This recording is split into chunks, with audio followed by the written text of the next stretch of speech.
My child, listen carefully, because what I am about to reveal is not light, it is not simple, and it is not something your heart will understand all at once. There is something your son desires right now with an intensity that scares even the angels who watch over him. It is not success. It is not attention. It is not power. It is not money. No, what he is carrying inside him is far heavier, far darker, and far more personal than anything you imagined. And the reason your spirit has felt restless lately is because this truth has been pressing against the walls of heaven, demanding to be exposed. Right now, at this very moment, your son is fighting a war inside his own chest. On the outside, he appears normal. To the world, he still walks, still speaks, still exists the same way he always did. But inside, something is burning. Something is twisting. Something is breaking apart. He feels betrayed in a way that cut deeper than he was prepared for. And when betrayal goes that deep, it no longer stays emotional, it begins to shape thoughts. This is the part that shakes you, my child. Your son has been whispering desires in the dark that he is too afraid to say out loud. Desires he does not fully understand. Desires that were born from pain, not from evil. From heartbreak, not from hate. But the danger of pain is that if it is not healed, it begins to speak in destructive language. And yes, my child, there is a woman connected to this storm in his heart. A woman whose presence has entangled itself into his pain, his confusion, his anger, and his silence. And what makes this even heavier is this detail you were not prepared for: her name begins with the same letter as yours. That is why your chest tightened when you heard that. That is why fear tried to rise in you without permission. That is why your breath felt shorter for a moment. Because similarity creates proximity. And proximity creates fear. So now the mind begins to race. Is it coincidence? Is it symbolic? Is it personal? Is it random? Or is it something closer than you want it to be? I need you to breathe slowly now. Because not every storm comes to destroy. Some storms come to reveal what was hidden, what was buried, what was never addressed, and what was silently poisoning the roots long before the leaves showed damage. A few nights ago, while the world was sleeping, your son sat alone in a room so quiet that even his thoughts sounded loud. The lights were off. The phone was face down. And his hands would not stop shaking, not from fear, but from emotional overload. He wasn't crying. He wasn't yelling. He was locked in that dangerous place where emotions don't escape, they ferment. He kept replaying memories he never wanted to replay. Words spoken. Promises broken. Truths uncovered too late. And the heavier it became, the more his breathing changed. Not fast. Not slow. Uneven. Like someone trying to outrun something inside their own chest. He reached for something to distract himself. Anything. A notebook. A pen. A scratch of motion just to feel control again. And without fully realizing it, he began to write. Not a message. Not a plan. Just a name. One name. Slowly. Carefully. Almost trembling as each letter appeared. As the first letter formed, the atmosphere shifted. As the second letter appeared, silence thickened. By the time the third letter touched the page, heaven had already turned its attention toward that room. Because the name forming on that paper mirrored something familiar. Something connected. Something close to your life. Something that shared a linguistic echo with your own identity. Not every resemblance is a threat, my child. But every resemblance is a signal. Before the name was completed, his emotions surged. Not into action, but into collapse. His hands tightened. His breathing stuttered. And he froze, staring at what he had almost fully written, as if he himself did not recognize what his pain was trying to express. In one sudden motion, he crossed the name out. Hard. Violent on the page but desperate in the soul. Ink tore through paper. Lines overlapped. The letters disappeared beneath layers of black. Not because he finished with the thought, but because he was terrified of what the thought meant. This, my child, is what you must understand. Your son is not craving destruction of a person.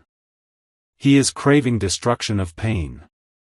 But unhealed pain does not know the difference. It confuses relief with removal. It confuses healing with erasing. It confuses peace with disappearance.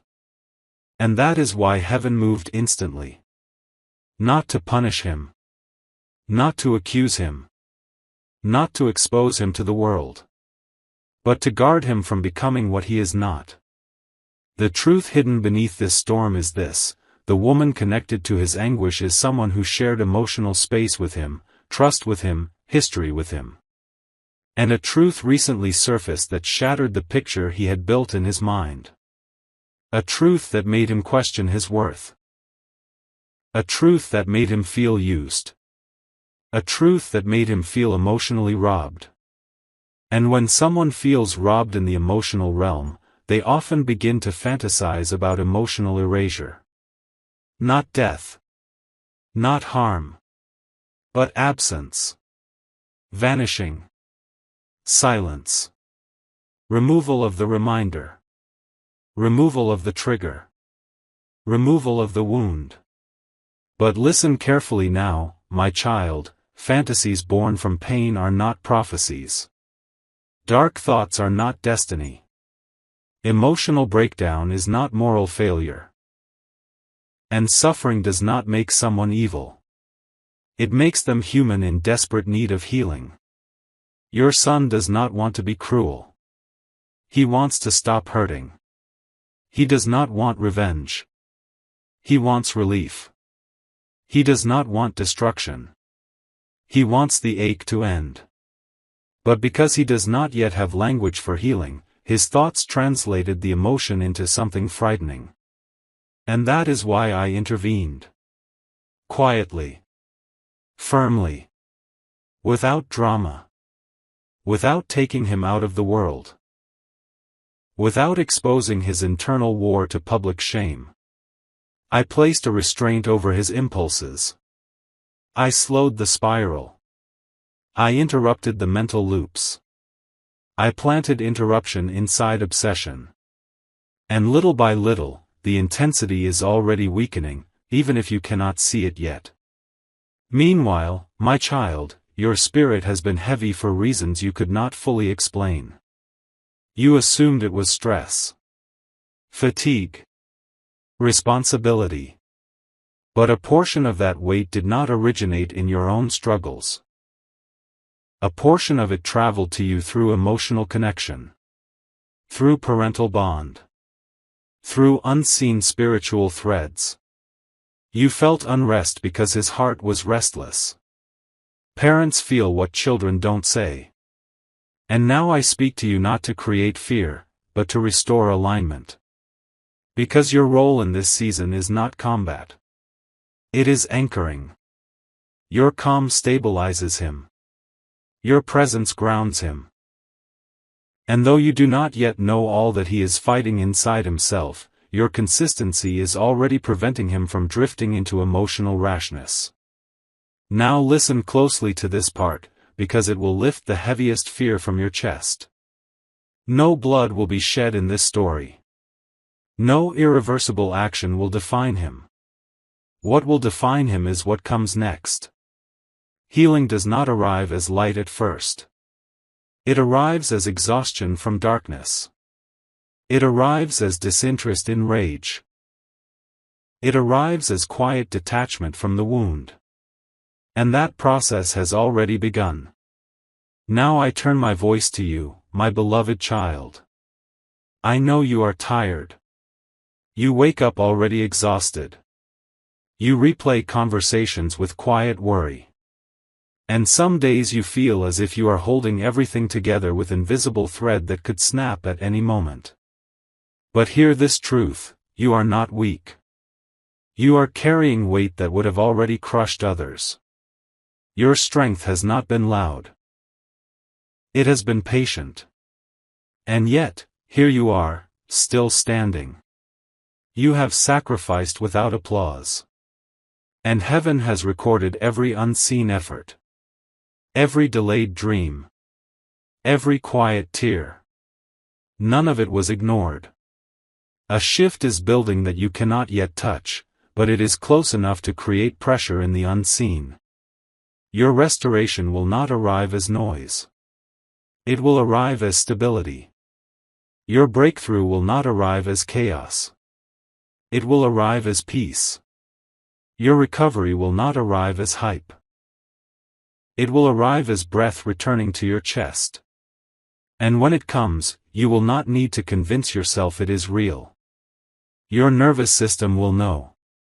Your sun will stabilize. Your household will settle. Your finances will reorganize. Your hope will rebuild without forcing itself. And what was once frightening will become testimony, not of destruction, but of rescue. Hold steady. I am not finished. My child, there are moments in life when nothing explodes on the outside, yet everything collapses within. That is the season your son has been passing through. Not with loud mistakes. Not with public chaos. But with quiet inner wars that leave a person exhausted without ever lifting a finger.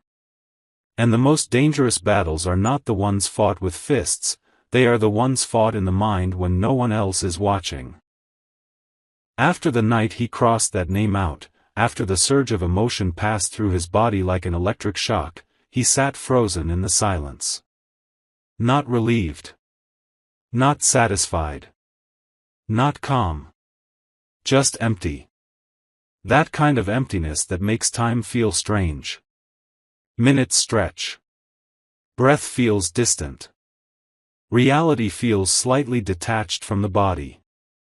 He stared at the wall, but he wasn't seeing the wall. He was seeing memories layered over one another, overlapping until he could no longer tell which version of the past was real and which version his pain had rewritten. That is the thing betrayal does, my child. It does not only break trust with another person. It breaks trust with one's own judgment. It makes a person question their discernment, their instincts, their entire emotional compass. And when someone loses trust in themselves, they begin to spiral inward. He kept asking questions that had no immediate answers. Was it all a lie? Were the promises ever real? Was the affection genuine or calculated? Was the connection built on truth or convenience? Every unanswered question added weight to his chest. And that weight began to press down on his identity. When identity feels threatened, the soul panics. Not outwardly. Inwardly. And that panic, when it stays trapped inside, begins to look like darkness. But listen closely now, my child. Darkness is not always evil. Sometimes it is unresolved grief wearing armor. Your son felt humiliated without being publicly shamed. He felt abandoned without being physically alone. He felt foolish without anyone laughing at him. These are the quietest wounds, yet the deepest ones. And because no one could see the bleeding, he himself stopped acknowledging it as injury. He started calling it anger instead. But it was never anger. It was loss. Loss of expectation. Loss of dignity. Loss of the version of himself he was when he trusted freely. That loss bruised him in places he did not have language for. So yes, his thoughts became heavy. Yes, his emotions became intense. But no, his core did not become dark. It became overwhelmed. For the first few days after the truth surfaced, he isolated himself. Not dramatically. Not obviously. Just subtly enough that no one challenged it. Replies got shorter. Smiles faded quicker. Patience thinned. He stopped engaging in conversations he once enjoyed. Even music began to sound distant to him. When music loses its power, the heart is carrying too much weight. And this is where many people stumble without ever realizing it, my child. When the heart is overloaded, the mind begins looking for someone to blame who can carry the weight instead. Pain always wants a target. And when pain doesn't find a healthy outlet, it creates an unhealthy one. Now hear this clearly. Wanting pain to stop is not the same as wanting someone else to suffer. But in the fog of emotional shock, the distinction can blur. Your son's spirit did not crave destruction. It craved relief so intense that his mind briefly misinterpreted what relief looked like. And that misinterpretation scared him more than the pain itself. That is why he struck that name out with such force. Not because he wanted to commit to the thought, but because he wanted to run from it. People think tearing up a page erases a thought. It doesn't. It just forces it deeper. And yet, even in that depth, I was present. I watched the moment his hands stopped shaking. I listened to the moment his breathing slowed. I marked the second when his eyes shifted from rage to confusion. That confusion was the doorway back to himself. Confusion means the soul has not fully hardened. It means the heart is still wrestling with conscience. It means compassion has not been replaced by bitterness. It means light has not been extinguished, only dimmed by smoke. My child, let me say something that may free you from unconscious guilt you have been carrying without realizing it. This did not happen because you failed as a parent. This did not happen because you missed something obvious. Pain does not discriminate based on upbringing. It visits the strong and the soft alike. The difference is not whether pain arrives. The difference is how quickly healing is invited in. And healing has already entered this story quietly. After days of carrying that internal tension, your son reached a point where emotional exhaustion overtook emotional agitation. That is often the turning point. Rage burns hot. But it burns fast. Sadness burns slower. And exhaustion is what arrives after both. One night, when sleep refused to come again, he sat up not with shaking hands this time, but with heaviness behind the eyes. And he whispered words he did not plan to say. They were not dramatic. They were not loud. They were not eloquent. They were raw. I'm tired of feeling this way. That single sentence cracked the door for restoration. Because the moment someone admits they are tired of pain, they stop feeding the fire. They begin starving it. From that night onward, his thoughts began subtly shifting. The images lost their intensity. The emotional spikes softened. The urge to fix the past through imagined erasure weakened. He stopped replaying the betrayal as frequently. Not because he forgave yet, but because fatigue overtook fury. Fatigue is often the first stage of healing. And while this was unfolding within him, you were feeling unfamiliar heaviness without understanding why. You felt protective without having new information. You felt tension when things appeared calm. That is the invisible thread between parent and child that never truly disconnects. Even when words stop flowing, the soul still signals. Let me speak into your fear now. Your son is not becoming something unrecognizable. He is passing through something uncomfortable. And passing through is not the same as being overtaken. Storms travel. They do not settle permanently unless the environment invites them to stay. And his environment is already shifting. The woman connected to this wound will not have lifelong power over his emotional story. Her chapter will close. Not through confrontation. Not through revenge. Not through chaos. But through distance, clarity, and internal separation. The most powerful form of justice is not retaliation. It is detachment. And detachment is forming quietly. Now, my child, there is something else you need to understand about yourself in this season. You have been strong for so long that you have forgotten what it feels like not to brace yourself for impact. Your nervous system has been living in alert mode. You anticipate problems before they arrive. You prepare for disappointment even in moments of peace. This constant readiness is why you feel drained even on good days. You are not tired because life is unbearable. You are tired because you have been carrying responsibility without rest.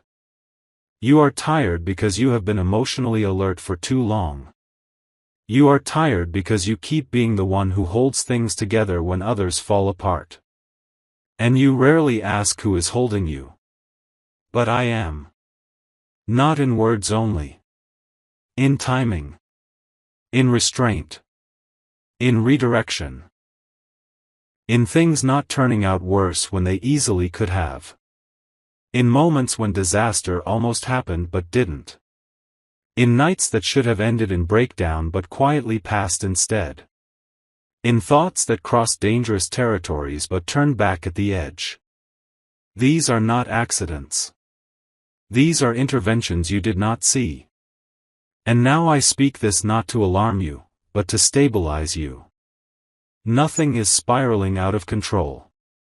What feels tense is actually reorienting. What feels delayed is actually being protected from premature manifestation. Your family line is not collapsing. It is shifting. Your son is not descending. He is decompressing. And you are not failing. You are enduring. A softer season is approaching, but softness only arrives after the storm finishes rearranging what was rigid. You will notice changes not as miracles at first, but as emotional quiet. Laughter returning in small doses. Conversation becoming easier. Sleep growing deeper. Reactivity lowering. Restlessness reducing. These will be the early signs. And when you see them, do not interrogate them. Do not fear them. Do not overanalyze them. Just let them settle. Because peace does not need justification. It only needs space. And now, my beloved child, there is one more layer that must be revealed, and this is the layer that will lift the last remaining weight from your fear. The truth about that shared letter in the name, the reason your heart reacted so strongly to it, and why that detail surfaced at all, is not because danger was meant to reach you. It surfaced because resemblance creates reflection, and reflection exposes emotions you were suppressing on your own journey as well. But that is the revelation that unfolds next. And it changes everything.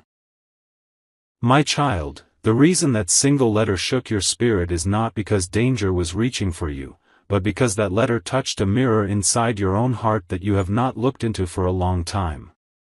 The shared beginning was never about threat. It was about recognition.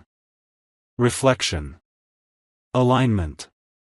It surfaced because heaven wanted your attention in a deeper way than comfort ever could. That letter represents lineage. It represents origin. It represents connection. It represents the invisible thread between parent and child that carries not only love, but emotional patterns, endurance, fear, sacrifice, silence, and strength passed from one generation to the next. What frightened you was not the possibility of harm, it was the possibility that your son's pain resembled pain you once carried quietly yourself. And that is why it hit so close to your chest. Because you are not only watching your child struggle. You are seeing your own past reflected in unfamiliar form. There was a season in your life too, my child, when disappointment did not come with noise. When betrayal did not come with witnesses. When you learned to be strong not because you wanted to be, but because no one else stepped in to carry you. You learned to swallow pain with dignity. You learned to keep moving even when your heart felt cracked. You learned to survive quietly. And now, watching your son move through emotional imbalance awakens those old instincts inside you, the instinct to fix, to protect, to absorb, to carry the weight for him just as you carried so much for others. But listen carefully now. This season is not asking you to carry his pain.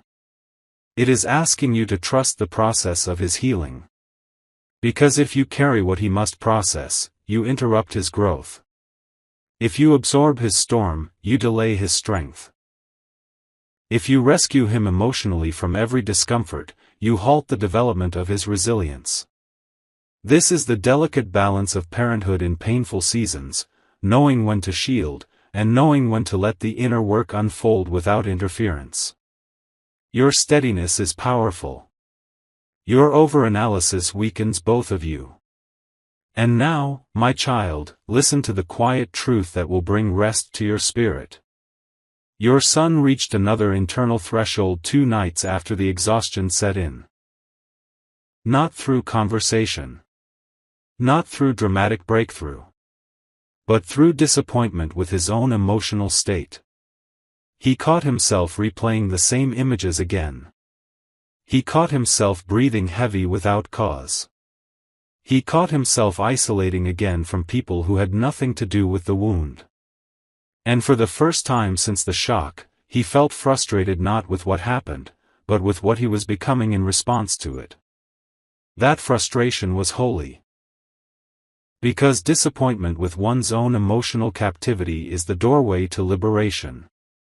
He did not announce this shift. He did not declare it. He barely understood it. But something inside him whispered, "I don't want to live like this." That whisper was not loud. It did not overpower the pain instantly. But it planted opposition inside the cycle. And wherever opposition grows, dominance weakens. From that moment forward, the emotional landscape began slowly changing. Still heavy. Still tender. Still sensitive. But no longer spiraling in the same direction. His thoughts became less graphic. His reactions less impulsive. His silence less hostile. His presence less volatile. Healing does not arrive as fireworks. It arrives as slight reductions in intensity. And those slight reductions compound over time. Now understand this clearly, my beloved child, darkness does not leave suddenly when it loses control. It leaves gradually when it stops being fed. And that is what is happening now. The fire is not being fueled the same way. It is shrinking, even if embers still glow. You will begin to notice small behavioral shifts. A random question from him that feels lighter than usual. Do not interrogate these moments. Do not extract meaning from them. Let peace re-enter without being questioned. Now, allow me to speak directly to your fear about safety. Nothing tragic is being prepared. Nothing irreversible is approaching. No irreversible act has been authorized in the unseen.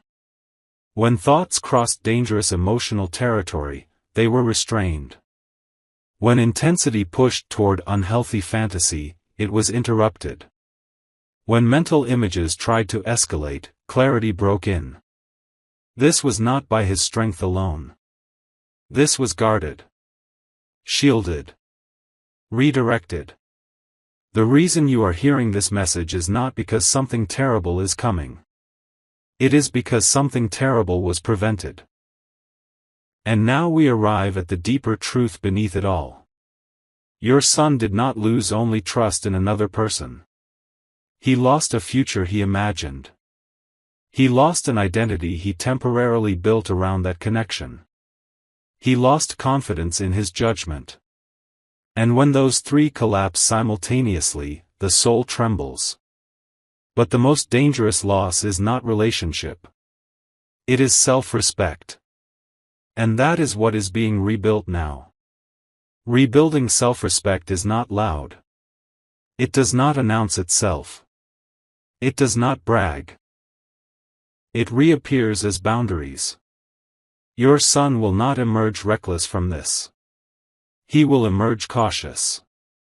And caution is not weakness. It is wisdom under construction. Now I turn my voice fully toward you again. You have been holding your breath emotionally without realizing it. Waiting for calm. Waiting for a sign that things are stabilizing. Waiting for proof that your family is not on the edge of something dangerous. Here is your proof. You are not on the edge of destruction. You are on the threshold of recalibration. And recalibration always feels uncomfortable before it feels better. You are not losing your son. Your finances will not remain in tension forever. What feels prolonged is actually compressing in the unseen. Time is folding in your favor quietly. What you lost in peace will be restored in stability. What you lost in comfort will be returned in confidence. What you lost in trust will be returned in discernment. Now hear me clearly as I speak this final truth of this section into you. You are not responsible for every outcome. You are responsible for your posture. And your posture right now is what has kept the door open for restoration. You did not panic destructively. And silent faith moves faster than loud fear. What is coming next will not arrive as shock. It will arrive as relief. A slow exhale. A loosening of the knot in your chest. A return of emotional safety to your home. And when it arrives, you will realize the storm passed closer than you ever knew, yet never touched you the way it wanted to. Because protection stood in the way. My beloved child, the moment you have been unknowingly waiting for is not loud, it is not dramatic, and it is not announced with thunder. It arrives quietly, like dawn slipping into a night that has been stretched too long. The shift does not shake walls. It settles hearts. And that is exactly how restoration always enters when destruction has been denied access. Your son will not wake up one morning suddenly fixed. He will wake up calmer. Less tense. Less reactive. Less haunted by the same repeating thoughts. And that quiet is the signal that the war inside him has ended, even if the scars still need time to fade. He will stop rehearsing what hurt him and slowly begin imagining what could heal him. His future will return to his vision not as fantasy, but as possibility. And possibility is stronger than pain. You will notice his shoulders are not always drawn upward anymore. You will notice the edge in his voice soften. You will notice that silence will no longer feel hostile but neutral, peaceful even. You will notice him return to small routines he dropped without explanation. These are not coincidences. These are confirmations. What almost consumed him did not win. Because the truth is this, my child, pain tried to define him, but purpose interrupted the process. Now I speak to you directly, at the deepest place in your spirit.